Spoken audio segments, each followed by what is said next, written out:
Hit TV YouTube channels లో మీ వ్యాపార ప్రకటనలకు మరియు ప్రమోషనల్ ఇంటర్వ్యూస్ కోసం వెంటనే సంప్రదించండి. పద్ధతి కాదు.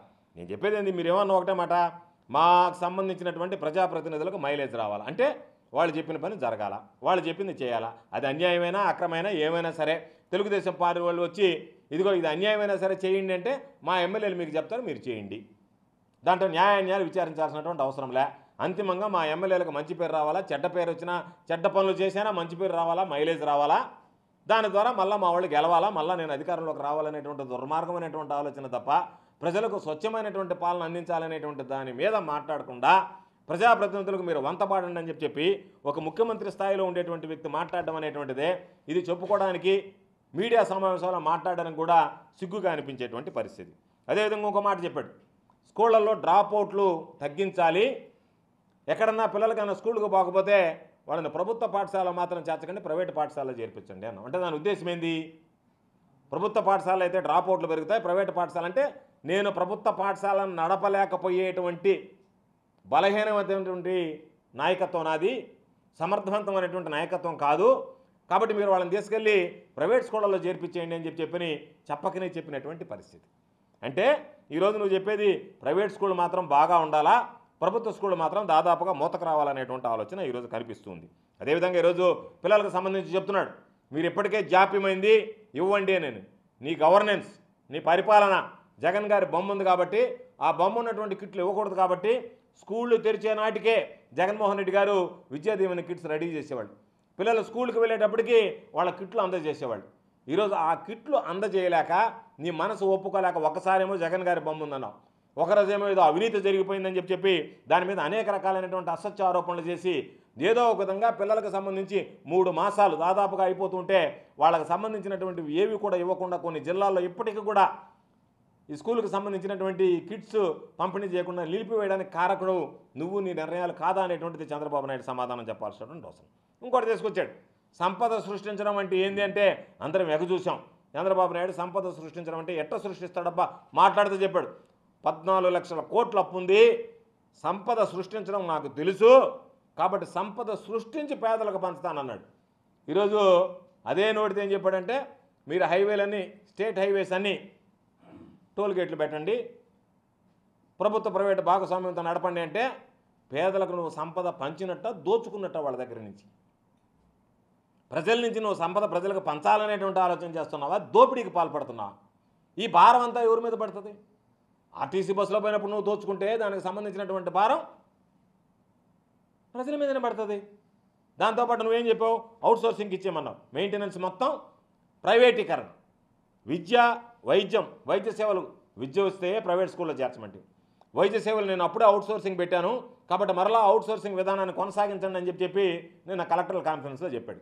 దాని అర్థమైంది, అన్నీ కూడా ఒక్కొక్కటిగా ప్రైవేటీకరణ దిశగా అడుగులేస్తాం, కాబట్టి ప్రైవేటీకరణ దిశగా మీరందరూ ఏ విధంగా సంపద సృష్టించాలనే దానికి ఆలోచన చేయండి, ప్రైవేటీకరణ దిశగా అడుగులేండి అని చెప్పి ఈరోజు నువ్వే చెప్పావు కదా నీ నోటితోనే. సంవత్సరానికి ఏటా 4 లక్షల ఉద్యోగాలు, ఎక్కడ 20 లక్షల ఉద్యోగాలు 5 సంవత్సరాల్లో నేను కల్పిస్తాను ఉద్యోగ ఉపాధి అవకాశాలు అని చెప్పి నిరుద్యోగులకు చెప్పావా లేదా? ఆ దిశగా కలెక్టర్లకు సంబంధించి ఎటువంటి ఉత్తర్వులు ఇచ్చావు, ఎటువంటి ఆదేశాలు ఇచ్చావు, దాని మీద ఏమి సమీక్షించావు, ఏ విధంగా ఈ సంవత్సరానికి సంబంధించి 4 లక్షల ఉద్యోగాలను ఇవ్వబోతున్నావు, 4 లక్షల మంది నిరుద్యోగులకి ఉద్యోగ ఉపాధి అవకాశాలు ఇవ్వబోతున్నావు అనేటువంటి దాని మీద స్పష్టత లేదే, దాని గురించి మాట్లాడలేదే. గంటల ఒకదంపుడు ఉపన్యాసంలో ఈ ప్రభుత్వాన్ని విమర్శించడం, జగన్మోహన్ రెడ్డి గారి ప్రభుత్వాన్ని, నీ ప్రభుత్వాన్ని గురించి నువ్వే డబ్బా కొట్టుకోవడం తప్ప ఎక్కడా కూడా ఇదో స్పష్టమైనటువంటి ప్రణాళిక, ఓ స్పష్టమైనటువంటి రోడ్ మ్యాప్ నిన్న దురదృష్టం కనిపించలేదు. నేను అనుకున్నా చంద్రబాబు నాయుడు చాలా అనుభవించిన అనుకున్నాను కదా, చంద్రబాబు నాయుడుకి అసలు తలపని చేస్తుందా అనిపించింది ఆ సమీక్ష చూసిన తర్వాత, నిన్న ఆ సమీక్షలో వచ్చినటువంటి వార్తలు విన్న తర్వాత. కాబట్టి ఈరోజు నువ్వు చెప్పినట్టుగానే వాళ్ళకి సంబంధించినటువంటి దాంట్లో ఉద్యోగం ఏం చేసావో చెప్పలే, ఉద్యోగం లేకపోతే ప్రతి నెల నిరుద్యోగ భృతి ఇస్తానని చెప్పి దాని మాట చెప్పలే, బెనిఫిషరీస్కి సంబంధించి ఐడెంటిఫై చేయమని చెప్పలే, వాళ్ళకి సంబంధించి ఏ విధంగా ఇంప్లిమెంట్ చేస్తామనేది చెప్పలే, ఇచ్చినటువంటి ఏ హామీని కూడా నిలబెట్టుకునేటువంటి దిశగా నువ్వు అడుగులు వేయాలి. ప్రజలు నీ మీద నువ్వు ఇచ్చినటువంటి హామీలకు ఆశపడి చంద్రబాబు నాయుడు మారి ఉంటాడు, ఈసారి అయినా ఇస్తాడేమో గతంలో మోసం చేసినా అని చెప్పి నీకు ఓట్లు వేస్తే చంద్రబాబు నాయుడులో మార్పు లేదు అని మరొకసారి నువ్వు ప్రజలకు తేటతలం చేసావు. అది నీ నిర్ణయంలో మార్పు ఉండదు, నువ్వు మారవు అనేటువంటిది రుజువు చేసావు. కాబట్టి నీ ఆలోచన, నీ విధానం ప్రజలను నమ్మించడం, మోసగించడం అనేటువంటిది చంద్రబాబు నాయుడు నైజం. కాబట్టి మరోసారి ప్రజలు చంద్రబాబు గారిని నమ్మి మోసపోయారు. ఎందుకు చెప్తున్నాం ఈ విషయాలన్నీ అంటే, నిన్న జరిగినటువంటి కలెక్టర్ల కాన్ఫరెన్స్, అదేవిధంగా జగన్ గారు 2019 జూలై 24న అధికారంలోకి వచ్చిన తర్వాత కలెక్టర్ల కాన్ఫరెన్స్ పెట్టాడు. కలెక్టర్ కాన్ఫరెన్స్లో స్పష్టంగా చెప్పాడు ఆయన, నవరత్నాలు ఏదైతే నేను ప్రజలకు హామీ ఇచ్చానో దానిని ఏ విధంగా ఇంప్లిమెంట్ చేయాలి, ఏ విధంగా ఇంప్లిమెంట్ చేద్దాము, మీ దగ్గర ఏదైనా ప్రణాళికలు ఉంటే ముందుకు తీసుకురండి, ప్రతి మంత్రి పేషీలో మేనిఫెస్టో ఉండాలి, ప్రతి కలెక్టర్ దగ్గర మేనిఫెస్టో ఉండాలి, మీరు ఏ విధంగా మేనిఫెస్టోని ఇంప్లిమెంట్ చేయడానికి ప్రతి ఒక్కటి అర్హత కలిగినటువంటి ప్రతి ఒక్కరికి ఇవ్వడానికి ఏ విధంగా చేస్తారనేటువంటి దాని మీద దృష్టి పెట్టండి, దానికి సంబంధించినటువంటి సూచనలు సలహాలు ఇవ్వండి, దానికి సంబంధించినటువంటి రోడ్డు మ్యాప్ తయారు చేయండి అని చెప్పి నవరత్నాలు ఏదైతే హామీలు ఇచ్చాడో దాని గురించి ముందుగా చెప్పడం జరిగింది. దాంతోపాటు గ్రామ సచివాలయాలు ఏర్పాటు చేస్తానన్నాం, గ్రామ సచివాలయాల ఏర్పాటుకు సంబంధించినటువంటి శ్రీకారం చుట్టండి, ఏ విధంగా గ్రామ సచివాలయాలకు సంబంధించి ఎంత జనాభా తీసుకుని గ్రామ సచివాలయాలు ఏర్పాటు చేయాలి, గ్రామ సచివాలయాల కూర్పు ఏ విధంగా ఉండాలి, గ్రామ సచివాలయ వ్యవస్థ ఏ విధంగా పనిచేయాలనేటువంటి దాని మీద మాట్లాడండి.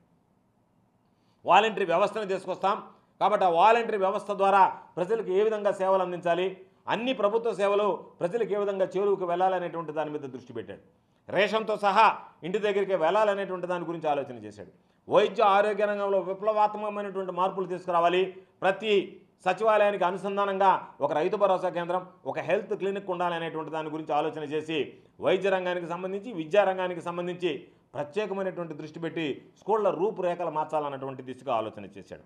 ప్రతి పథకం అమల్లో రాజకీయాలు అనేటువంటివి ఎన్నికల వరకే ఉంటాయి, ఎన్నికలు అయిపోయిన తర్వాత రాజకీయాలకు తావుండదు. కాబట్టి రాజకీయాలు లేకుండా ఎక్కడ కూడా పారదర్శకంగా పక్షపాత వైఖరి అనేటువంటిది లేకుండా దీంట్లో ఎవరి జోక్యం ఉండకూడదు అనేటువంటి ఆలోచన. కాబట్టి ఆ విధంగా పక్షపాత వైఖరి లేకుండా పథకాలు అన్ని అమల్లో పారదర్శకత కనపడాలి, అర్హత కలిగినటువంటి ప్రతి ఒక్కడికి అర్హతే ప్రామాణికంగా భావించండి తప్ప పార్టీల గురించి ఆలోచన చేయొద్దు. రాజకీయాలు అనేటువంటివి, పార్టీలు అనేటువంటివి ఎన్నికల దాకా ఉంటాయి, ఎన్నికలు పూర్తయి ప్రభుత్వం ఏర్పడిన తర్వాత ప్రభుత్వం యొక్క బాధ్యత ప్రతి ఒక్కరికి పారదర్శకంగా పథకాలు అమలు చేయడం అని చెప్పి ఆ రోజు కలెక్టర్ల కాన్ఫరెన్స్లో చెప్పడం జరిగింది. అందుకే చెప్పాడు, ఇంటికి రేషన్ పంపించినా ప్రతి ఒక్కరికి అర్హత కలిగినటువంటి వాళ్ళకి ఇవ్వడమే కాకుండా సాచురేషన్ బేసిస్ మీద, ఏదో మేము కొంతమందికి ఇస్తాం కాబట్టి అంతమందికి ఇవ్వండి అనేటువంటి విధంగా కాకుండా మొట్టమొదటిసారిగా గతంలో చంద్రబాబు ఉన్నప్పుడు ఇదిగో ఇన్ని పెన్షన్లు ఇస్తాం మీరు సర్దుబాటు చేసుకోండి అనే విధంగా కాకుండా ఎంతమంది లబ్ధిదారులు ఉన్నారో గుర్తించండి, అంతమంది ఒక్క లబ్ధిదారుడు కూడా మిగిలిపోకుండా సాచురేషన్ బేసిస్ మీద ఇవ్వాలనేటువంటి ఆలోచన చేశాడు. పేదలకు సంబంధించినటువంటి ఇళ్ల స్థలాలు ఏ విధంగా ఇవ్వాలనేటువంటి దాని మీద దృష్టి పెట్టండి, ప్రభుత్వానికి సంబంధించినటువంటి ఎన్ని స్థలాలు ఉన్నాయో గుర్తించండి, ఒకవేళ ప్రభుత్వానికి సంబంధించినటువంటి స్థలాలు అందుబాటులో లేకపోతే ప్రైవేటు వ్యక్తుల దగ్గర నుంచి స్థలాలు సేకరించడానికి దృష్టి పెట్టండి అని చెప్పి మొట్టమొదట జూలై 24, 2019 నాడు జరిగినటువంటి కలెక్టర్ల కాన్ఫరెన్స్లోనే చెప్పడం. హిట్ టీవీ యాప్ ని డౌన్లోడ్ చేసుకోండి, ఇందులో short news, live news, entertainment movies అన్ని అవైలబుల్ గా ఉన్నాయి. Please download hit TV app. Hit TV app ని ఫ్రీగా డౌన్లోడ్ చేసుకోండి.